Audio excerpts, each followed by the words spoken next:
xibaar yu wér te wóor ca tàng-tàng ba abonnez-vous pour ngeen di mën di jot suñuy vidéo. daal leen ak jàmm seen bii di Buzz 221 HD kii di Cheikh Bara Dolly Mbacké di akub responsable politique bu kenn dootu présenté ci réew mii di Sénégal yëkkati na ay kàddu daal di koy jëmale ci luñ daal di muri malaanu kiiraayu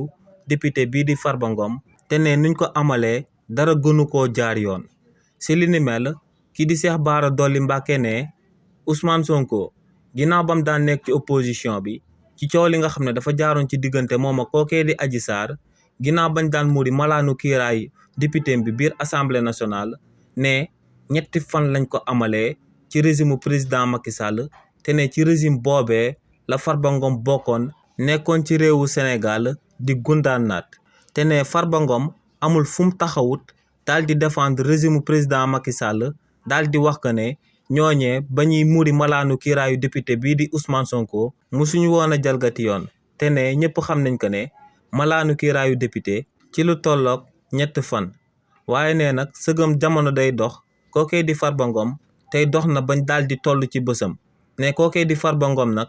ci procédure bi nga xam ne moom lañ doon amal jëmale ko ci daal di muri malaanu kiiraayam bi ne procédure gënu koo normal ne député yi nekk biir assemblée nationale règlement intérieur bi lañ daal di appliquer à la lettre nee nag Farba Ngom képp ku ko bëgg te di ko conseiller na ko daal di wax mu dem ci kanamu yoon daal di layoo ci coowal blanchissement d'argent bi nga xam ne dañ ko ciy tudd te mu daal di toll ci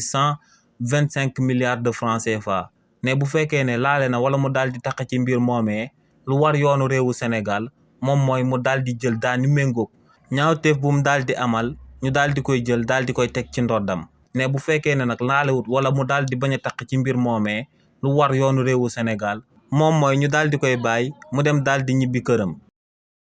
xibaar yu wér te wóor ca tàng-tàng ba abonnez-vous pour ngeen di mën di jot suñuy vidéo.